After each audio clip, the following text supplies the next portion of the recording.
Morning. Well, it's Sunday morning. Gonna have a good go today at trying to move this along. I booked the electrician for the 7th of October, so I kind of like to get a lot of this done.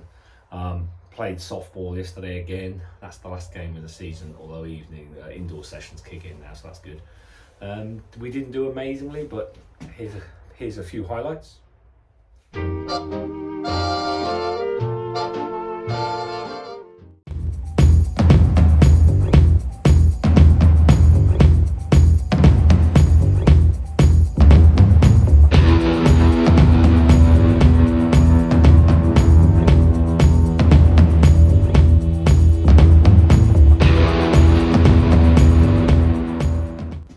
So yeah, that was good fun.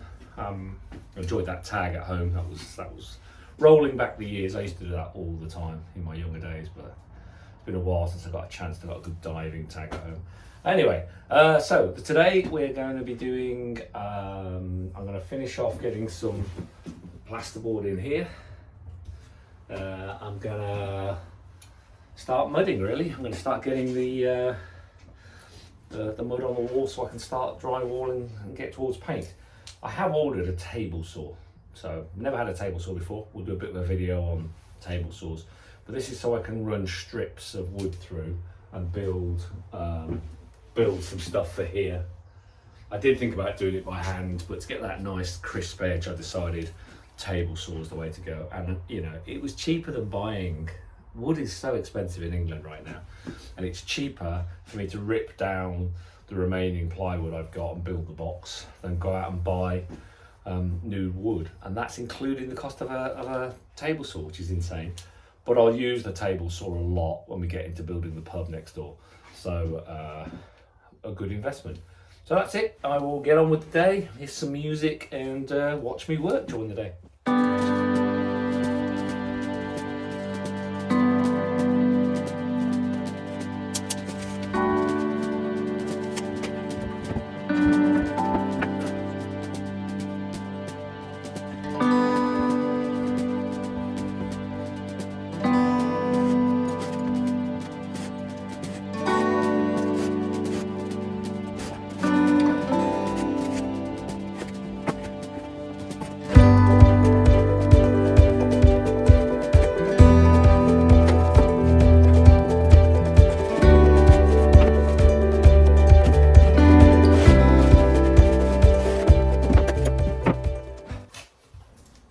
So here's a bit of a tip I've picked up off various people I follow on YouTube. If ever you're planning to lift sheet material above your head or up onto a wall and you're on your own, put the screws in like a little bit first, not all the way through, just a little bit in. That way when you hold up the material to wherever you're putting it, you just have to drive the screw home. Trick's knowing where the batten is behind, but this is how I'm able to do this on my own above my head.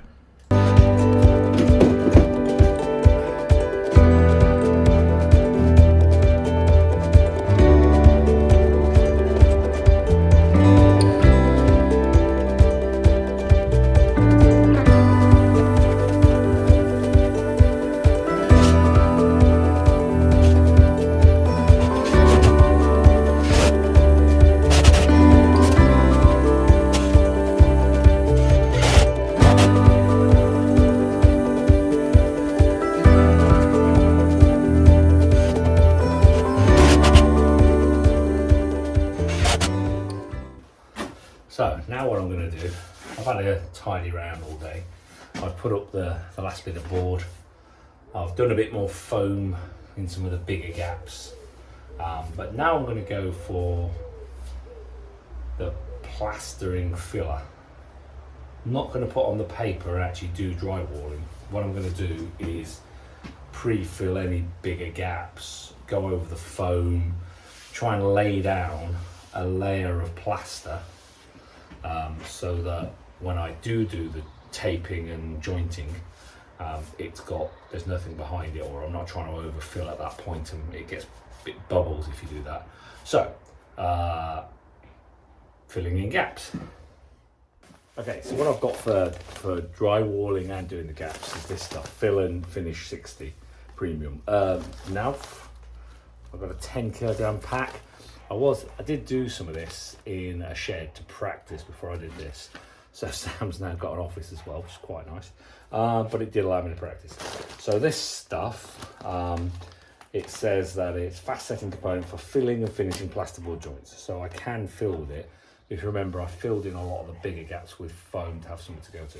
So I'm gonna mix this stuff up and then do some jointing.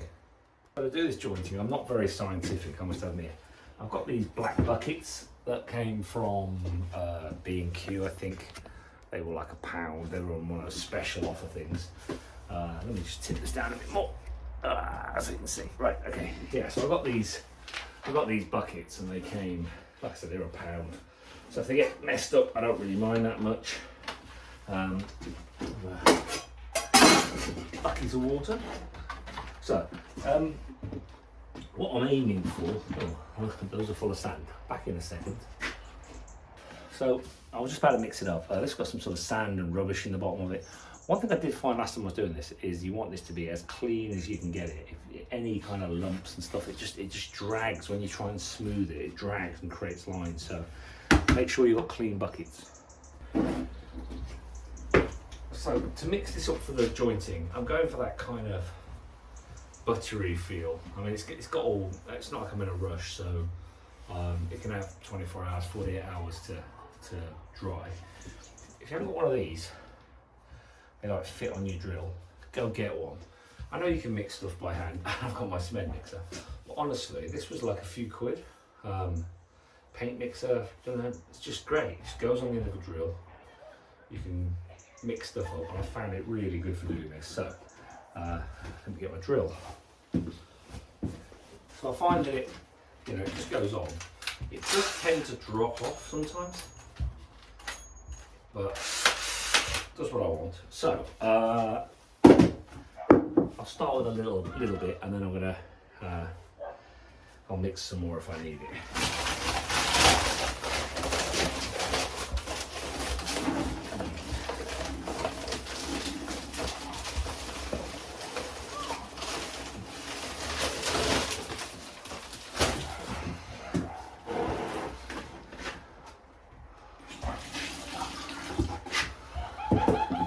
So I just do this by eye.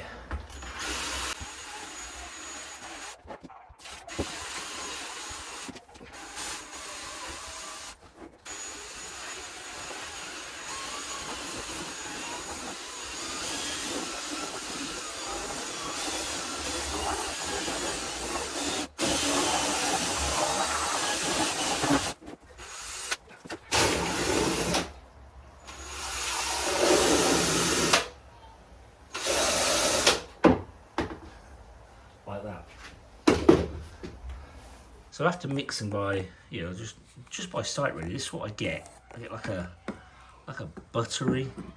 It's not too thick. It's not too wet. Yeah, it's not too wet. It's going to stick to the wall. And basically that's going to allow me to do these walls over here. So the objective is just to get stuff into the joints. Get it in there. Obviously I want it square. I want to minimise the amount of sanding I'm doing. But if I can get this end done over the next couple of hours, I reckon that'd be quite a milestone. I got one of these. I might as well use it. And I'm going to use the little, whatever this is. I don't find the names of these things. I'll do links and stuff. I mean, I got all these for birthdays, so they're quite good. But this will allow me to get right into that corner. So,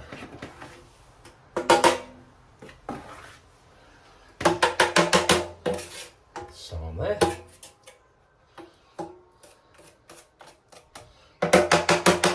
It might be a little wet actually, but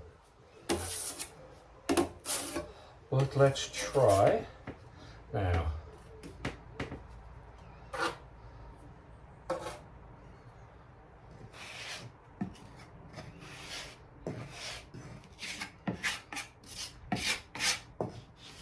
So that's a milestone. I've got some plaster on the wall. Woo!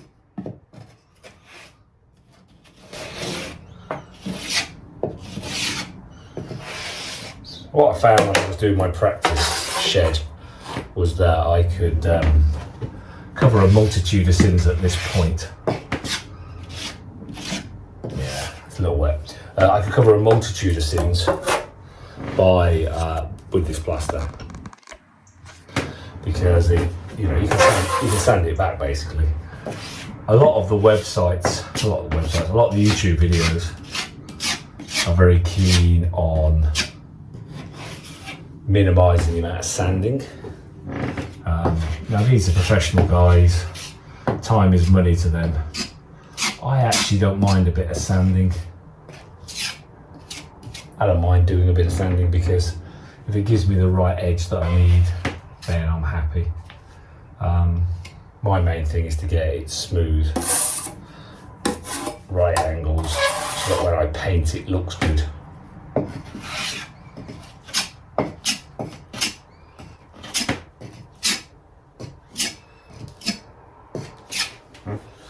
So we're pressing that into that joint, covering over the foam that I put in, so that's giving me a nice back piece.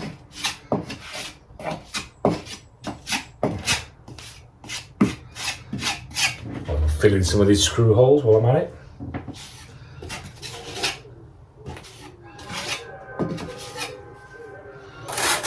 I am sure there's better ways of doing this, and professionals out there are probably losing their minds. But as an amateur, not paying anybody to do it, this works for me.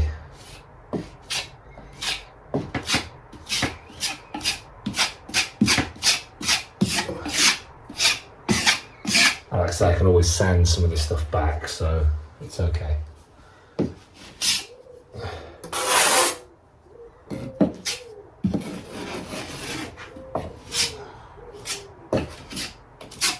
And I realise I'm making a bit of work for myself, but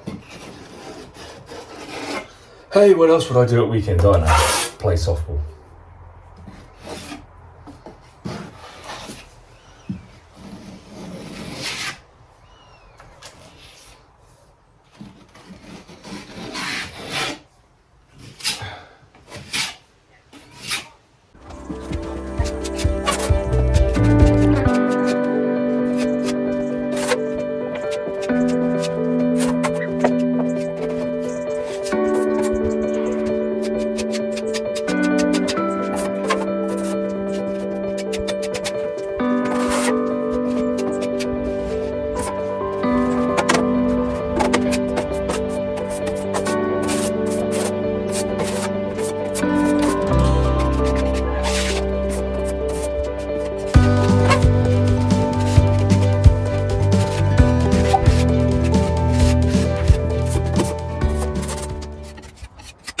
This is the reason I wanted to fill in before I started doing taping and jointing.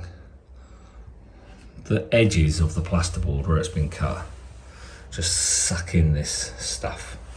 You can see here, like it goes, oops, right there, yeah, so it sort of sucks it in. That first coat seems to... So 10 to 4, I'm going to stop now because I've got to cut the grass. Got friends coming from the US, so I might make the garden look nice. Real progress again today, bit of a milestone. So we managed to get all of the gaps filled. Now this isn't the taping and jointing, this is just literally filling gaps. So I've got something to tape and joint over, which gives it its strength. But it's starting to look like a real room. If I come back here and show you, you know, one more weekend of taping and jointing, tidying up, lots of sanding. You know, the sparky will come, all the plugs will go on the wall, and suddenly that'll be a room. That'll look amazing. I've got to try and get those lights straight, but they were only banged up temporarily. There's a joint behind them anyway that I need to fix. But yeah, really pleased. Starting to get the plugs sort of, you know, so they're boxed in properly. They'll be nice and smooth once the covers go on. Yeah, so quite excited by all of that. That's all good stuff. You know, so this weekend managed to get a softball game in, or softball tournament in rather. and real progress on this. I'm going to try and get a few evenings in next week, because now we're down to this sort of rubbing down and stuff like that. You can come out and do an hour, and it's not such an effort, especially with, you know, once I've got the lights on. So next week I shall be doing rubbing down, taping and jointing. That's what I'll be doing. Bye.